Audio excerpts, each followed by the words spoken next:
बापू तेरा इजराइल है। ये यहूदी हमारे कब से पूर्वज हो गए? अरे कितनी चमचागिरी भाई। नमस्कार, मैं हूं विशाल यादव। अंधभक्तों ने अपने बाप को बदल लिया है। अभी तक प्रधानमंत्री नरेंद्र मोदी को अपना बाप समझते थे, लेकिन अब यहूदियों को अपना बाप बना लिया है। अंधभक्तों की अंधभक्ति है जो जाति ही नहीं है। प्रधानमंत्री नरेंद्र मोदी ने जब से यह कहा था इजराइल को कि फादर ऑफ लैंड, यानी कि एक हिसाब से इस धरती का पिता बता दिया था इजराइल को, जबकि हम सभी लोगों को मालूम है कि हम सभी अपनी मातृभूमि को भारत माता कहते हैं, लेकिन प्रधानमंत्री नरेंद्र मोदी ने इजराइल को बाप बना दिया। और मैं तो मानता नहीं हूं, ठीक है, लेकिन अंधभक्त इजराइल को अपना बाप समझ बैठे हैं। इसको लेकर आज संसद में बड़ी गहमा गहमी हुई, जहां पर राजीव शुक्ला ने प्रधानमंत्री नरेंद्र मोदी एंड भक्तों की बखियां उधेड़ दी हैं। दोस्तों, संसद से आई इस वीडियो को हम सभी देशवासियों को जरूर देखना चाहिए। जो लोग इजराइल को अपना बाप समझते हैं वो ना देखें, लेकिन जो सच में इजराइल को सिर्फ इजराइल समझते हैं वो लोग इस वीडियो को जरूर देखें, क्योंकि संसद के अंदर जो भीषण एक हिसाब से बहसबाजी हुई है, जुबानी जंग जो हुई है, उसे हम लोगों को देखना चाहिए। क्योंकि राजीव शुक्ला ने ये जो इजराइल को फादर ऑफ लैंड कहा गया ना, इसको लेकर के बखियां उधेड़ दी है। तो ज्यादा समय नहीं लेते हैं, फटाफट हम सभी लोग संसद से आई इस वीडियो को देखते हैं। भाषण हुआ अभी, वो भाषण आपने सुना, वो सब सोशल मीडिया पर बहुत वायरल है। उन्होंने गांव के लोगों की सभा थी बहुत बड़ी, उसमें कहा कि भाई इसका मतलब ये हुआ कि बापू तेरा इजराइल है, मदरलैंड मातृशक्ति तो हमें, और बापू इजराइल। ये यहूदी हमारे कब से पूर्वज हो गए? हम वसुधैव कुटुंबकम के व्यक्ति थे, हम सबके पूर्वज और पुरखे थे। भारतीय ऋषि, भारतीय संत महात्मा वो पूर्वज थे। यहूदी हमारे कब से पूर्वज हो गए और बाप हो गए? इसका अर्थ क्या? ये भाजपा को स्पष्ट करना चाहिए कि कब से यहूदियों को उन्होंने पूर्वज मान लिया। हम पूर्वज थे, भारत के लोग पूर्वज थे। हमारे राम कृष्ण, हमारे ऋषि मुनि, वो हम थे जिनका गौरव हमें है। बाकी सब कौन थे पूर्वज हमारे? तो ये एक बहुत बड़ी बात है कि हमारी विदेश नीति में हमने जो कुछ भी किया वो इस तरह का किया कि समझ में नहीं आ रहा कि इसका अर्थ क्या है। और यहाँ पे आपने देखा होगा कि क्या कि हम दुश्मनी कभी किसी से लेते नहीं थे। हम दूसरों की लड़ाई में अपना सर क्यों डाल रहे हैं? हम तो उसी नीति पे रहे, नॉन अलाइंड नीति, निर्गुण नीति। ये क्या जरूरत पड़ गई कि हमें जाके अपने आप को समर्पित करना पड़ा? हम उस ब्लॉक में शामिल हो रहे हैं और एक एक जहाज को निकलवाने के लिए फोन करना पड़ रहा। ऐसी स्थिति तो भारत सरकार की कभी नहीं हुई थी। तो क्यों ये कर रहे हैं? ये हमारा आपसे अनुरोध है कि इसको जो है हम जो इस चीज पे जो है गवर्नमेंट को अपनी बदलना चाहिए। आज यहाँ पे बैठे सुधांशु जी सारे लोग हैं। आपको पता क्या सर हो रहा है? आप कहते हैं सब ठीक, एवरीथिंग इज हंकी डोरी। व्हाट इज हंकी डोरी? बनारस काशी विश्वनाथ का मंदिर, और वहाँ सबसे बड़ी महत्ता बाबा विश्वनाथ के बाद है माँ अन्नपूर्णा देवी की, क्योंकि अन्नपूर्णा देवी का जो पूजन होता है कि उनका भंडार कभी खाली नहीं होता। उनका भोजन का भंडार कभी अन्नपूर्णा देवी खाली नहीं होता काशी में। अन्नपूर्णा देवी की रसोई पे कल ताला लगाना पड़ा क्योंकि गैस ही नहीं बची है। जिस पार्टी ने अन्नपूर्णा देवी, जिस सरकार ने मां अन्नपूर्णा की रसोई पर ताला लगवा दिया, वो कैसे बात करता है कि सब कुछ सही है?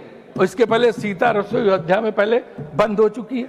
तो यहां पर आप सभी लोगों ने वीडियो देखा, और वीडियो देखने के बाद आप लोगों के मन में जो भी प्रतिक्रियाएं आई हो आप लोग कमेंट करके जरूर बताइएगा। आज हमारे देश की खस्ता हालत सिर्फ एक ही व्यक्ति ने की है, वो है प्रधानमंत्री नरेंद्र मोदी। आज एक एक जहाज निकलवाने के लिए प्रधानमंत्री नरेंद्र मोदी को फोन करना पड़ रहा है। जरा सोचिए, कभी ऐसा नहीं हुआ। हमने ना जाने कितनी जंग लड़ी, लेकिन कभी भी भारत को इस तरीके से आर्थिक स्थिति का सामना नहीं करना पड़ा। भारत को कभी इस तरीके से तिलमिलाना नहीं पड़ा। लेकिन आज प्रधानमंत्री नरेंद्र मोदी की वजह से देश का प्रत्येक नागरिक परेशान है। यहां तक कि सीता रसोई भी गैस संकट के चलते ताला लग गया है। यहां तक कि काशी विश्वनाथ में मां अन्नपूर्णा देवी, जहां की रसोई कभी खाली नहीं होती थी, हजारों हजार भक्त भोजन करते थे, वो रसोई हमेशा चलती थी। लेकिन आज नरेंद्र मोदी की देन है कि काशी विश्वनाथ में मां अन्नपूर्णा देवी की रसोई में भी ताला लग गया है। उसके बावजूद ये लोग मानने को तैयार नहीं है, लेकिन अब मोदी सरकार मानने को तैयार हो गई है। अब जब हम सभी लोगों ने, सोशल मीडिया चलाने वाले लोगों ने जब वीडियो डालना शुरू किया ना, तब इनको यकीन हुआ, नहीं तो ये लोग मान ही नहीं रहे थे। ये लोग तो यही कह रहे थे ना कि कोई संकट नहीं है, कुछ भी ऐसा नहीं है। लेकिन जब सोशल मीडिया ने वीडियो जारी करना शुरू किया, लोग लाइन लगाकर खड़े, गैस नहीं मिल रही है, तब ये माने। और संसद में भी इनको मानना पड़ा है कि हाँ, इस समय देश आर्थिक संकट से जूझ रहा है।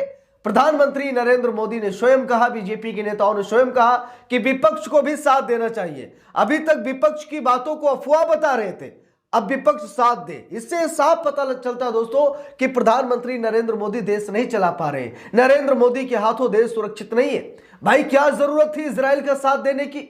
लोग यही नहीं समझ पा रहे, क्या जरूरत थी? ना तो आपने कोई जंगी जहाज भेजा, ना कोई सेना भेजी, बस बोलकर चले आए।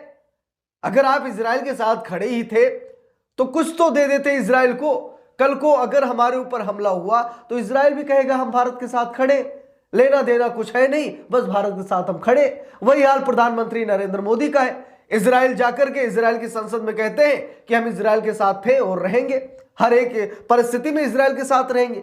और आज नरेंद्र मोदी की देन है कि एक एक जहाज को छुड़वाने के लिए फोन करना पड़ रहा है, सिफारिश लगवानी पड़ रही है। कभी ट्रंप को फोन कर रहे हैं, कभी ईरान के किसी बड़े नेता को फोन कर रहे हैं, कभी ये किसको फोन कर रहे हैं, किसको फोन कर रहे हैं। यानी कि एक एक जहाज को निकलवाने के लिए इनको फोन करना पड़ रहा है। यही विश्वगुरु है, यही विश्वगुरु है क्या? ऐसे विश्वगुरु होते? भाई ईरान कभी हमारा बुरा तो नहीं चाहता था ना, हमेशा भारत में खुशहाली रहे, भारत आगे बढ़े, तरक्की करे। ईरान हमेशा से ये सोचता था। ईरान कभी, चाहे अली खामनेई साहब रहे हो, चाहे आज उनके बेटे मुस्तफा खामनेई जो सुप्रीम लीडर बने, ये भी कभी नहीं चाहते, कभी कोई टिप्पणी नहीं, ठीक है। लेकिन देख लीजिए देश की दुर्दशा, लड़ रहे हैं खाड़ी देश, सबसे ज्यादा दिक्कत भारत को हो रही है। कारण स्पष्ट है कि हमारे जहाज फंसे पड़े, हमारे जहाज समुद्र में फंसे पड़े, एक एक जहाज निकाला जा रहा है बड़ी सिफारिश के बाद। तो ये हालत कर दिया है प्रधानमंत्री नरेंद्र मोदी ने हमारे देश की। इसी को लेकर आज संसद में जबरदस्त बहसबाजी हुई, संसद में हंगामा हुआ। राजीव शुक्ला ने ऐसी ऐसी बातें रखी है कि प्रधानमंत्री नरेंद्र मोदी के भी रोंगटे खड़े हो गए, प्रधानमंत्री नरेंद्र मोदी भी टेंशन में आ गए।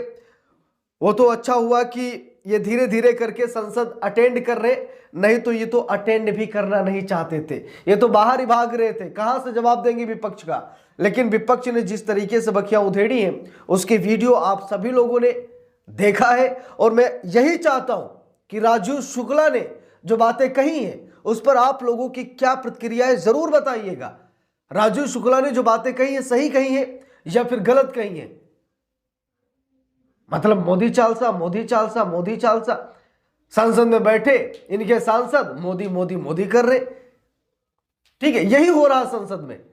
लेकिन अब दोस्तों राजीव शुक्ला ने जो बातें कही हैं उससे कहीं ना कहीं जरूर प्रधानमंत्री नरेंद्र मोदी की फजीयत होगी। बाकी इस पूरे मामले पर आप लोगों की क्या राय है कमेंट करके जरूर बताइएगा। वीडियो को लाइक शेयर, अगर चैनल पर नए हैं सब्सक्राइब करके सपोर्ट कीजिएगा। मिलते हैं दूसरी वीडियो में, तब तक के लिए बहुत बहुत धन्यवाद।